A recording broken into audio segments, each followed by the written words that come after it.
പെടക്കണ ആവോലിയൊക്കെ കൂട്ടിയിട്ട് കുറച്ച് കാലമായിട്ടുണ്ടായിരുന്നു കേട്ടോ. അപ്പോഴാണിതാ എൻ്റെ ബർത്ത്ഡേ ദിവസം തന്നെ ഏട്ടന് അടിപൊളി ഒരു ആവോലി ആയിട്ട് വന്നു കേട്ടോ. അപ്പോൾ അന്ന് അടിപൊളി മന്തി ഉണ്ടാക്കിക്കൊണ്ട് തന്നെ ഞങ്ങൾ നേരെ അത് ഫ്രിഡ്ജിലേക്ക് കയറ്റിട്ടോ നാളെ എടുക്കാമെന്ന് വിചാരിച്ചിട്ട്.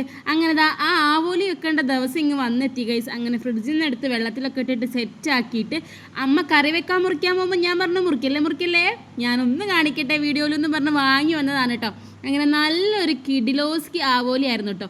ഏട്ടൻ്റെ അനിയൻ ഗൾഫിൽ നിന്ന് വന്നതുകൊണ്ട് തന്നെ ഇപ്പോൾ അങ്ങനെ മീനൊന്നും കിട്ടുന്നില്ല. മീനിന് ഭയങ്കര കൊതിച്ചിരിക്കുന്ന സമയമായിരുന്നു. അപ്പോഴാണ് ഗൈസ് നമുക്ക് അമ്മ ഇങ്ങനെ പറയണ്ടായി, അയ്യോ എൻ്റെ മോൻ വന്നപ്പോഴേക്ക് മീനൊന്നും കിട്ടുന്നില്ലല്ലോ എന്ന്. അപ്പോഴല്ലേ വലിയൊരു ആവോലി കിട്ടിയത്. പിന്നെ ഒന്നും നോക്കിയില്ല, അമ്മ നീളത്തിൽ അങ്ങോട്ട് പൊരിക്കുകയും നല്ല അടിപൊളി കറിയൊക്കെ വെച്ചിട്ടോ. കൂടെ 2 തരം ഉപ്പേരിയും 3 തരം അച്ചാറും ഉപ്പിലിട്ടതും എല്ലാം ഉണ്ടായിരുന്നു കേട്ടോ. എല്ലാം കൂടെ ഒരു പ്ലേറ്റിലേക്ക് വിളമ്പിയിട്ട് ഞങ്ങളെല്ലാവരും കൂടെ ഫുഡ് കഴിക്കാൻ കേട്ടോ. അപ്പോൾ നിങ്ങൾക്ക് എങ്ങനെയാണ് ആവോലിയൊക്കെ ഇഷ്ടമാണോ? അപ്പോൾ ഒരു സിനിമയൊക്കെ കണ്ട് ഞാൻ ഫുഡ് കഴിക്കട്ടെ. അപ്പോൾ പിന്നെ കാണാം ഗൈസ്.